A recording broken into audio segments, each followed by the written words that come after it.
বাচ্চাটা অনেক পানি গেছে রে। চাচা তাতে নিয়ে আসা নৌকা বা চাপুকা। মাঝে মাঝে তোর নৌকা বিরাম, বাচ্চা তো পানিতে ডুবে পড়ছিল।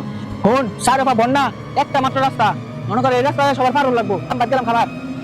ঠিক আছে তাড়াতাড়ি যাবেন কিন্তু দেরি করেন না। সে বাচ্চাটা অনেক পানি গেছে রে। চাচা তাতে নিয়ে আসা নৌকা বা চাপুকা।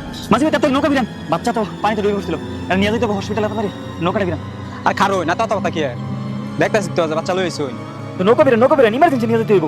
কয়টা দিবেন থাকা নিয়ে অর্ডার করলো লাগতো না 15,000 টাকা যাবো না যাইতাম না আমি দেখছি নিজে কচুরি খানার অবস্থা ইন্দা শেষ আপনার ধরছে আমি নৌকা কেমন লই যাবো টাকায় দেখাই লই যাওয়া লাগবো 15,000 টাকা নিয়ে যাইতাম না। কি কোন মাঝি ভাই, আপনি বাচ্চাটার অবস্থা দেখছেন? কেন যদি ইমার্জেন্সি না নিয়ে যাই তাহলে বাচ্চাটা কি বাঁচানো যাবো? একটা জীবনের দিকে কি আপনার কাছে টাকা বড় হয়ে গেল? দেখেন আমার তখন আর টাইম নাই 15,000 টাকা হয় তাহলে যাবাই না যাইতেন না যাই আমি লই যেতাম না 15,000 টাকা নিছে এক পয়সা আড়াই গেল আমি দিতাম না। আপনি মানুষের কাছে পারেন না, এখানে যাইতে তো মাত্র 400 টাকা ভাড়া, আর আপনি এখন 15,000 টাকা চাইতেছেন। এই পুরো গ্রামটা তো পানিতে তলায় গেছে, মানুষগুলো খুব অসহায়, এদেরকে আপনি আর সাহায্য করবেন, আর তা না করে আপনি তাদের উপরে জুলুম করতেছেন। আরে মাঝি ভাই আপনি এটা কি শুরু করছেন? বিপদের মাঝে আপনি যেখানে আপনার 400 টাকার ভাড়া 200 টাকা নিবেন আপনি। তার মানে আপনি 15,000 নিচে যাবেন না? না যাইতাম না তো কইলাম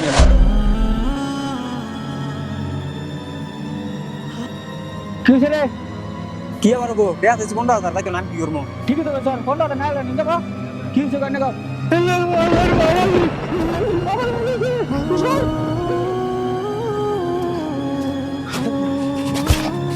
তুই আমার সঙ্গে মরে যাচ্ছ, তুই জানিস আমার মনে লাগছে এখন মানুষের বলা মনে করছি কিছুই না, নিজের বলা মনে করে আমার নিয়ে গেছে গা, নীতিবান মানুষ হয়ে গেছে গা। এখন তো এতদিন তোমার নীতি করেছি, দিনে দুপুরে মানুষের উপর জুলুম করছো, এখন তোমার বলা বাড়ি করছে, তুমি নীতিবান হয়ে গেছো গা। আপনাদের বাড়ি কি মুম্বাই আছে ভাই? হ্যাঁ মোমবাতি আছে তো আমার বাড়িতে ভাই কারণ নেই ভাই, আমার সব বন্যায় সব ডুবে গেছে ভাই। ভাই এক পিস মোমবাতির দাম 100 টাকা। একটা মোমবাতির দাম 100 টাকা, এত কেন ভাই? ভাই দিলে নেন না নিলে জানতো ভাই। ভাই এই কাজটা আপনি করেন না ভাই, আপনার উচিত ছিল মানুষকে সাহায্য করা, আপনি আর জিনিসপত্রের দাম বাড়িয়ে দিচ্ছেন। পুরো গ্রাম ডুবে গেছে বন্যায়, এই অসহায়ত্বের সুযোগ নিয়ে ব্যবসা করছেন। মনে রাখবেন আপনার উচিত ছিল সবাইকে সাহায্য করা, আর যাদের বড় বড় বিল্ডিং ছিল তারা যেন খোঁজ খবর নিত, আত্মীয় স্বজনদেরকে সেখানে জায়গা দিত, আপনি সেটা না করে এখানে ব্যবসা শুরু করছেন না, এটা কিন্তু আল্লাহ তাআলা সহ্য করবে না ভাই।